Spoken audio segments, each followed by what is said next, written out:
dad told me it meant that I was the fastest swimmer in history to ever swim that time in 50-meter freestyle at the age of 12 years old.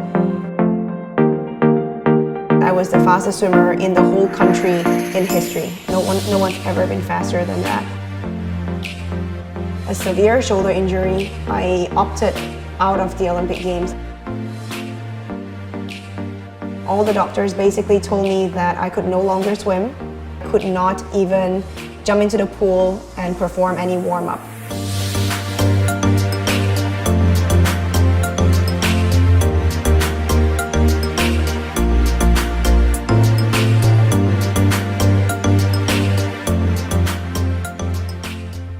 I started swimming when I was 5 years old. My auntie, Ong Mei Lin, was one of the first female swimmers to represent Malaysia in the 1972 Munich Olympic Games.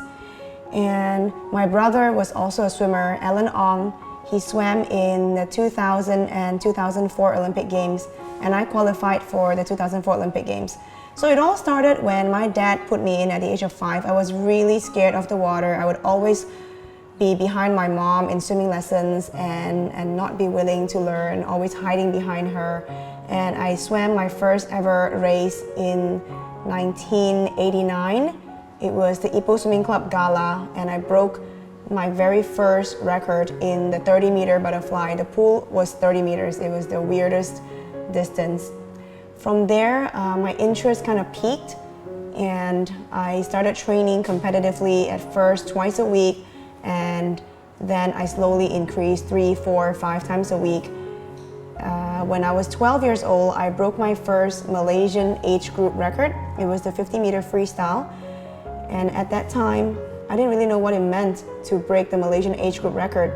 My dad told me it meant that I was the fastest swimmer in history to ever swim that time in 50-meter freestyle at the age of 12 years old.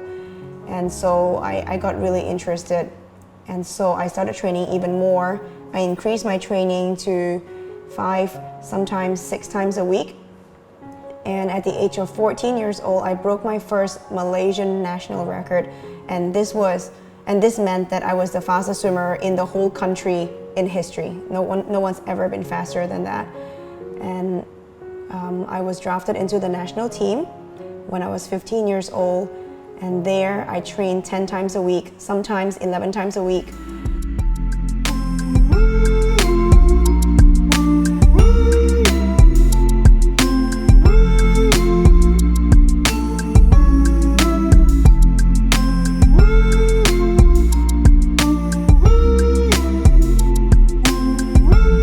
I got a call one day when I was in Form 5. It was a call from a Caucasian guy, and I never understood what he said. So he offered me a full ride, and I asked my dad what a full ride meant. My dad told me it means everything paid for. So just like that, I had a full scholarship to the US, where I trained competitively and obtained double degrees in psychology and sociology. I also broke a US Division II national record in the 200 fly, and coming back to Malaysia to swim the 2004 Sokma Games. I broke 5 national records at that time, 2004 in Negeri Sembilan. These are my collection of medals.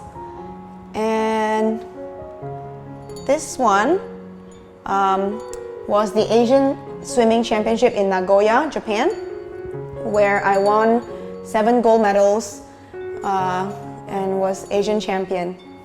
So I had 7 gold medals there. And this series right here was last month in Jakarta, and I think I won 10 gold medals and 4 silvers. And these were pretty small meets. And this star ones were from Japan. It's a sprint, Japan sprint, so it's 25 meters short course. And I won 7 gold medals. That one is my most treasured. These 3 were what I've been working for the past few years. And this was in Budapest, 2017 World Masters. It is the highest level of master swimming.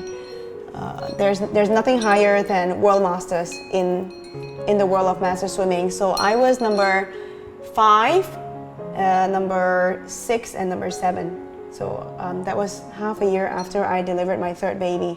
So these 3 medals are my most treasured ones.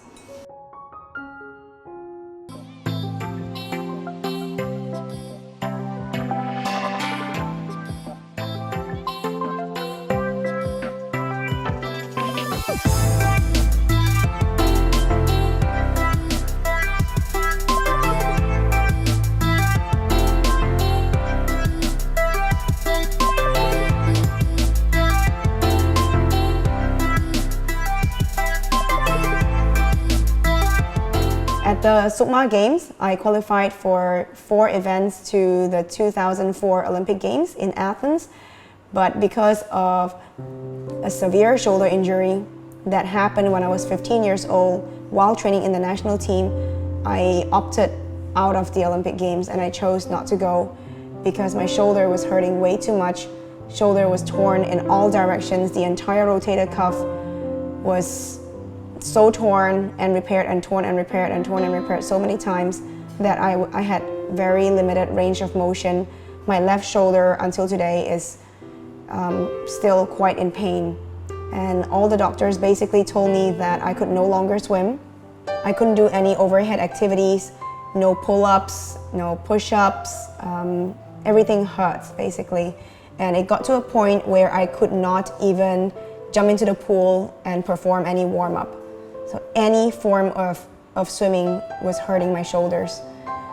So I stopped swimming for 10 years, had 3 kids, and taught them how to swim. My eldest son, Hayden, is now the fastest swimmer in Malaysia for his age.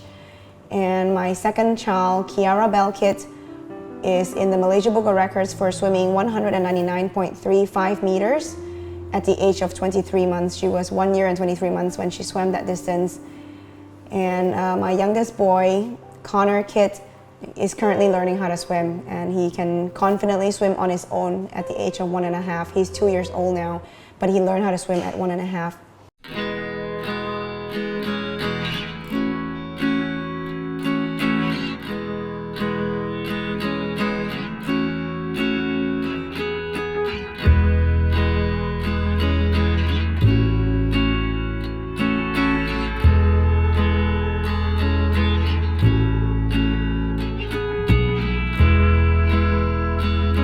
Right now, I swim competitively as a master swimmer, which is a totally different league from amateur swimming. So I am now a master swimmer and won a couple of international races these past few years. I started back 3 years ago, and shoulder injury is at minimal. I learned to train smarter, but because of the nature of swimming, I swim a lot of butterfly. The left shoulder has given me a lot of problems recently again. So I sought the help of Dr. Lim from Clinic the Era. And 所谓的 PRP Platelet Rich Plasma 呢，就是我们比较熟悉的叫做这个血清疗法，高浓度血小板疗法。其实血小板在我们的人的身体呢，它最主要的功能是要止血。那么除了止血之外，血小板本身也是有很多这个再生因子。然后为什么我们要领取这个血小板呢？其实最大的功能就是要用到这个它的再生因子来修复所有的这个受伤的地方，或者是一些血液去不到的地方。第一个就是医疗方面的疗法，第二就是医美方面的疗法。医疗方面的话呢，其实我们都可以来比如说治疗一些肌肉受伤的问题。医美方面呢，那么这个血清疗法呢，就会帮助到减轻黑斑，这个减轻皱纹，改善你的这个皮肤的这个很好的一个自然疗法。除了这之外呢，当然脱发问题也是可以用这个血清治疗来医治。因为它是取自于你本身的血液然后我们就以这个我们的分解的方式来领取血液里面的这个高浓度的血小板。拿了这个高浓度的血小板之后呢，我们就会把它注射到你需要的地方。其实很多再生因子在这个血小板里边呢，是有很多不同的功能。其中一个比较重要的再生因子叫做 VEGF 呢，它其实是对我们身体的血管再生是很大的功能的。因为有些身体的这个结构跟组织是很少血液可以流通的，所以就无法把这个需要的营养运输到我们需要的地方。所以有了这个 VEGF， 有了这个所谓的血管再生呢，那么我们就可以把需要的这些营养呢运输到我们需要的结构，然后可以让细胞再生。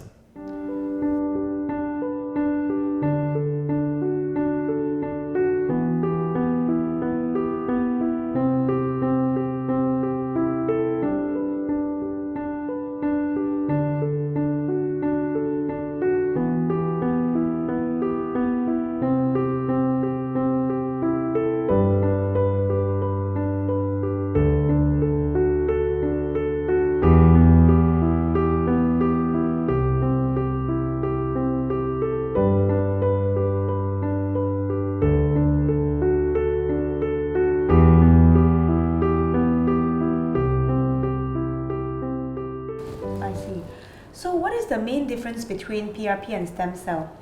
Okay, so as I said just now, PRP is actually a concentrate of platelets. So inside this concentrate of platelets, there are growth factors as well as collagen stimulators, which is necessary in your case for muscle recovery, tissue recovery. Whereas for stem cell, it contains millions number of cells which are able to regenerate new cells. So that is the main difference. So in my case, I think PRP is more suitable for me. In your case, PRP will be a more suitable treatment. Right. After considering so many things, so many options, we felt that the best option would be to have a PRP injection into the left shoulder, and I did that in February. I'm going for my second shot today.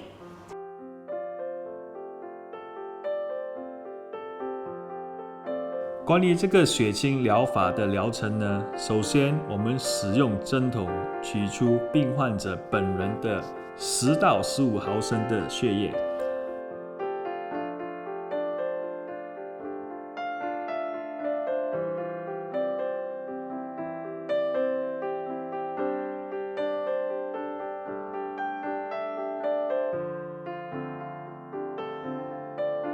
然后把这个血液呢渗进血液分解瓶子，再把这些瓶子放进分离纯化仪器，过程需要15分钟左右。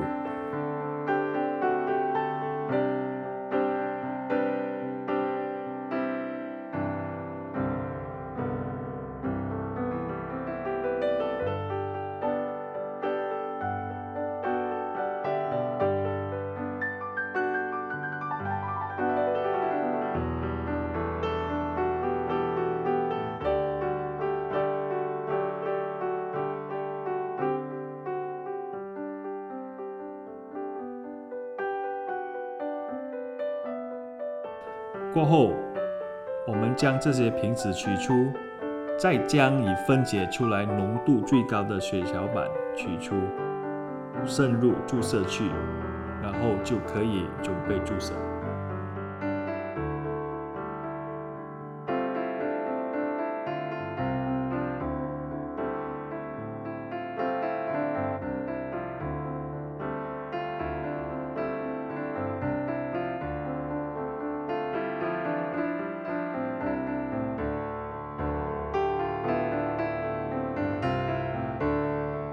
So Cindy, being a very active sports person, sustained a lot of injury as expected. So one of the injuries that she had is actually over both shoulders. Cindy 是一个很活跃的运动员，所以经常会有肌肉受伤的问题。她目前有的问题就是在于她2个肩膀的这个肌肉都有受损过，所以今天我们会帮她注射这个PRP。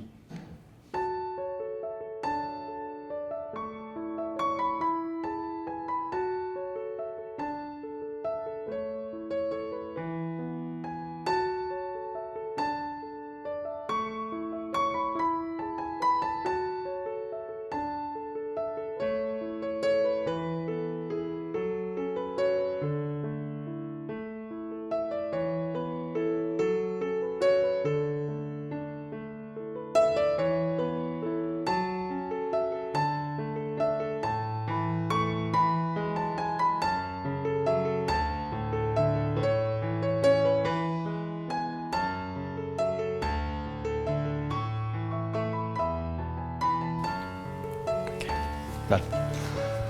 Alright, it's too painful. Okay,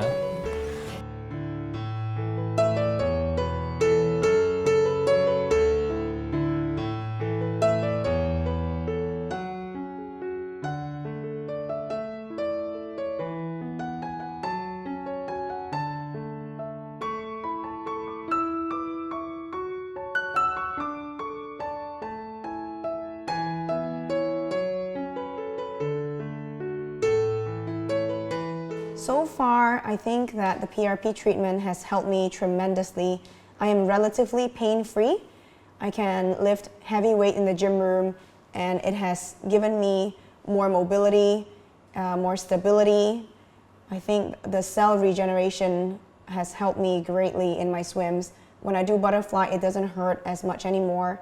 So hopefully after the second shot, I'll be pain-free for the World Masters. I'm currently training very hard for World Masters in Gwangju this year, where I will be competing with swimmers all over the world. The last World Masters that I competed in 2017 in Budapest, I was number 5 in the world, and that was half a year after having my third baby. This time, let's go for a podium finish. 那么有很多人可能会问我，血清疗法跟这个干细胞疗法有什么分别呢？其实是2个不一样的疗法。当然严格上来讲，这个血清里边呢都会有一些的干细胞，不过它的数量是不多，所以严格上来讲是不可以称为干细胞疗法。所谓的干细胞疗法呢，是以很高浓度的干细胞来做这个治疗。它的第一个分别就在这。第二个分别呢，血清治疗呢是需要领取你自己的血液、自己的血。简单的来讲，那么干细胞治疗的话，可以取自于他人的细胞来做治疗，这个也是另外一个很重要的分别。那么也有可能有些人会问我，那么这个血清疗法是需要多长做一次呢？然后是针对什么问题来决定说它的次数呢？第一个很重要，我们刚才有讲过的，就是它是一个自然疗法。就是取自于自己的血液里面的血小板，它是没有什么副作用的，这个是重点。比如说我们用来做医疗的话呢，比如说在心理刚才的情况之下呢，它是需要每3个月到6个月之间做一次这个血清疗法，然后才会看到很好的这个状况。那么如果是讲到这个脱发的问题呢，那么就要更经常做哦。就是可能要每1个月都在做这个疗法，做6个月左右。医美方面的这个疗法呢，那么我们就可以在1个月里面做2次都没问题。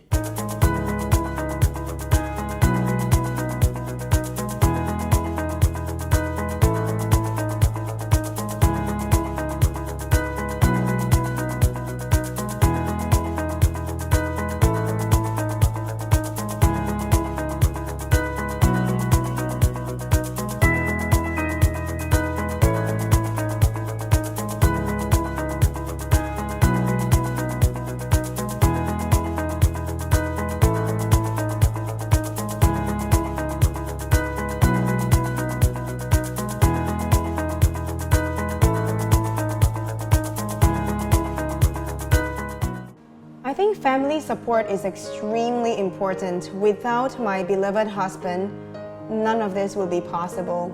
He is such a pillar to our family, and he's offered tremendous support financially, emotionally. He has to deal with me being tired all the time from training twice a day.